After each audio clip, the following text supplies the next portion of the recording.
안녕하세요. 보다 많은 이들이 인문학의 가치를 알아주길 바라는 르네상스 랩소디입니다. 이번 영상은 주진영 선생님의 경제 알아야 바꾼다 9장에 나오는 국민연금 문제를 다룰 텐데요. 편견을 깨고 싶지 않을 만큼 반발이 생길 수 있지만 연대라는 가치를 생각하며 영상을 봐주시길 부탁드립니다. 그럼 시작할게요. 보통 국민연금 하면 어떠한 생각이 드시나요?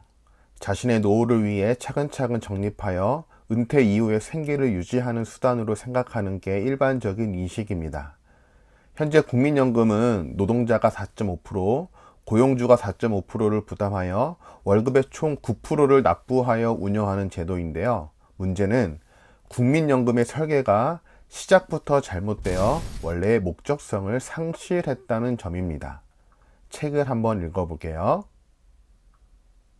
원래 국가가 공적으로 운영하는 연금은 노년층의 빈곤을 막으려는 것이 목적입니다. 각자가 낸 돈으로 나중에 잘 먹고 잘 살라는 뜻이 아닙니다. 그럴 거면 굳이 강제로 할 필요가 없었겠지요. 돈이 많은 사람들은 자기가 알아서 노년 준비를 하겠지만 대다수 사람들은 나중에 노년이 되었을 때 소득이 없습니다. 그래서 대개 자식에게 의존했어요. 수천 년 동안 인간 생활이 그렇게 흘러왔습니다. 그러나 산업화 도시화에 따라 대가족 제도가 해체되고 인간 수명이 길어지면서 노인층 빈곤 문제가 가족을 넘어서 사회 문제가 되었습니다. 그래서 노인층의 빈곤을 막으려고 최저한의 소득 보장 제도를 만든 것이죠. 물론 국민연금만으로 노년을 보낼 수 있도록 설계한 것은 아닙니다. 조금 충격적인 내용 아닌가요? 저만 그랬다면 다행이지만 저는 국민연금의 원래 목적이 노인층의 빈곤을 막기 위함이라는 걸 처음 들었습니다. 은퇴 이후 각 개인의 최소한의 생계를 보장하기 위한 제도로만 알았지 하나의 복지 개념으로 공공의 유익을 위해 운영하는 제도인 걸 전혀 몰랐어요. 미국, 독일, 호주, 스웨덴, 노르웨이, 일본 등 국민연금 제도가 잘 정착된 나라들은 모두 노인의 빈곤 문제를 해결하기 위해 사용한다는 거예요. 깜짝 놀란 손혜원 씨도 호흡을 가다듬으며 차분하게 질문을 이어가는데요. 이에 대한 내용을 살펴볼게요. 그렇다면 원래 취지에서 가장 어긋난 게 뭡니까? 시작된 지 30년이 되었는데도 현재 노인 빈곤 문제에 도움을 주지 못하고 있다는 것이 가장 크게 어긋난 것이지요. 경제발전 속도가 빨랐던 데 비해 노인 부양은 자식 책임이라는 전통적 사고방식이 아직 강하게 남아있을 때 이 제도가 들어왔거든요. 말하자면 의식의 현실을 미처 따라오지 못한 거죠.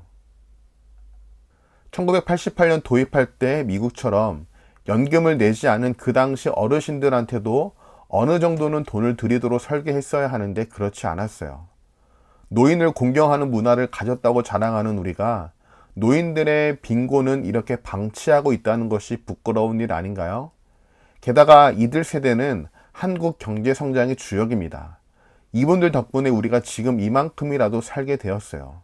저는 이 생각을 할 때마다 속이 뒤집어집니다. 국민연금의 설계 과정부터 문제가 있었다는 사실이 다가오시나요? 그런데 이를 받아들이는 건 쉽지 않습니다.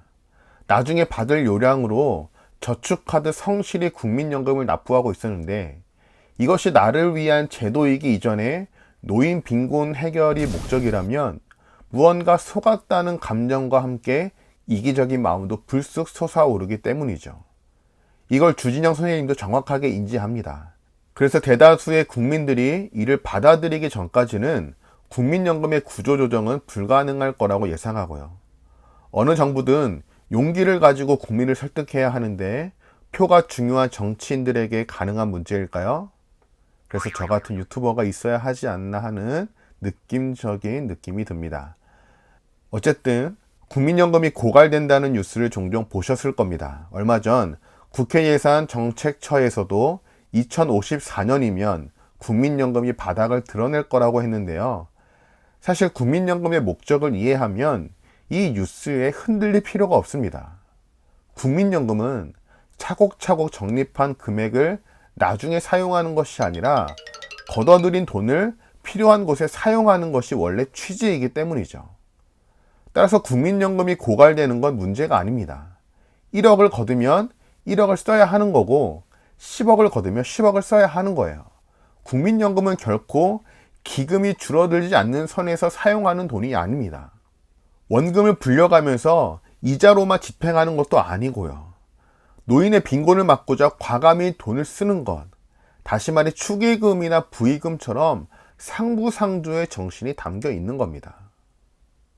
하지만 국민연금에 대한 대다수의 인식이 워낙 오해가 깊다 보니 원래의 목적대로 방향 전환을 못하고 있습니다. 노인층의 빈곤을 막기 위해서라면 국민연금이 고갈되더라도 지급률을 높여야 하는데, 지급률을 높인다고 하면 기금 고갈이라는 불안감에 여론의 반대가 극심해지죠. 그래서 노무현 정부에서 국민연금을 손보려고 했지만 국민연금이 고갈된다는 협박을 못 이기고 오히려 지급률을 낮추어 버렸죠. 짜증나. 실제 받는 액수가 더 적어진 겁니다. 이에 대한 내용을 읽어볼게요. 국민연금의 지급 액수를 측정하는 기준은 40년을 가입하면 가입자 평균 소득자 대비 몇 %를 주느냐인데, 이것을 소득 대체율이라고 합니다. 그 숫자를 노무현 정부 때 60%에서 점차 낮추어 2028년엔 40%가 되도록 했어요. 당시 보건사회부 장관이던 유시민 씨가 국민연금은 원래 설계가 적게 내고 많이 받는 구조로 불합리하다. 그러니 받는 돈을 놔두려면 내는 돈을 늘려야 한다고 주장했습니다. 맞는 말인데도 정치적으로 반대가 심해서 국회에서 통과되지 않았지요.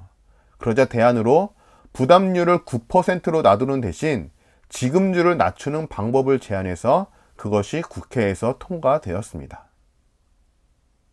저는 부담률은 인상하지 못한다고 해도 지급률은 건드리지 말았어야 했다고 봅니다.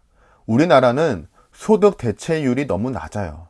40년을 부어야 60%라지만 40년을 붓는 사람은 많지 않거든요.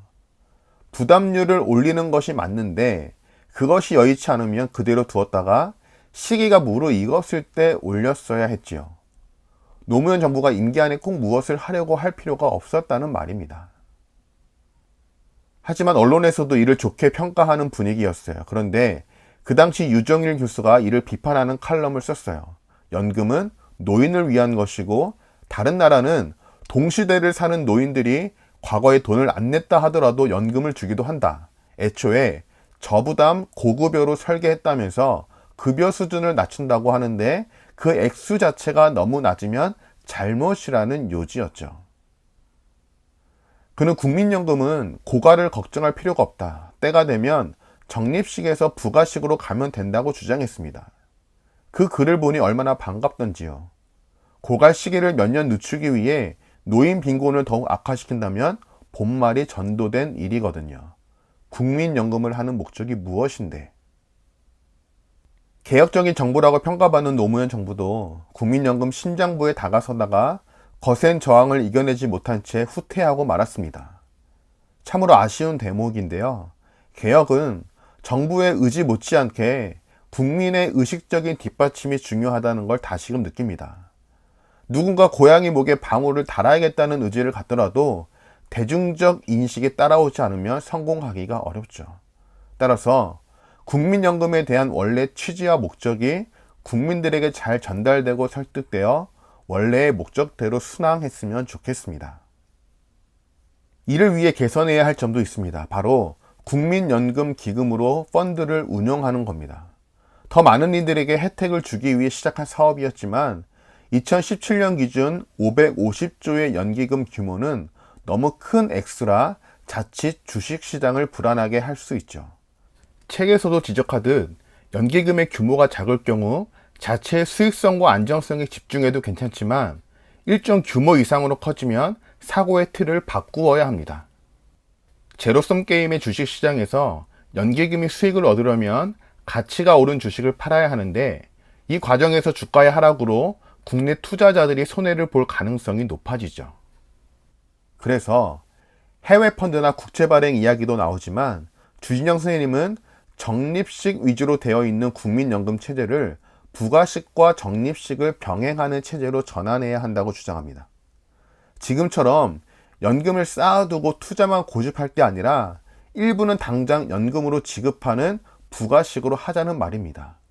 그리고 연기금의 사용처를 연금에만 한정하지 않고 공공주택과 아동수당 등 사회 안전망 확대를 위해 과감히 사용할 것을 주문합니다. 2030 세대가 안정되어야 국민연금의 목적이 원래 취지대로 유지될 수 있기 때문이죠. 이처럼 국민연금에 대한 문제는 무엇이 잘못되었고 해결의 열쇠와 추후 대안까지 이미 큰 그림은 그려져 있습니다. 이를 어떻게 설득하고 실행해 나갈 것인가가 과제인데요. 우리나라 특유의 품앗이라는 상부상조의 정신이 잘 발휘되어서 내가 당장 약간의 손해를 보더라도 누군가의 더 나은 현재의 삶을 위해, 또한 각 개인의 더 나은 미래를 위해 조금씩 양보하는 미덕이 발휘되면 어떨까 합니다. 오늘은 국민연금에 대해 알아보았는데요. 조금 이해가 되셨나요? 자세한 내용이 궁금하신 분은 경제 알아야 바꾼다 라는 책을 정독해 보시길 추천드리고요. 오늘은 여기서 마칩니다. 잘 들어주셔서 감사하고요. 다음 시간에 또 다른 내용으로 찾아올게요. 모두 좋은 하루 되세요.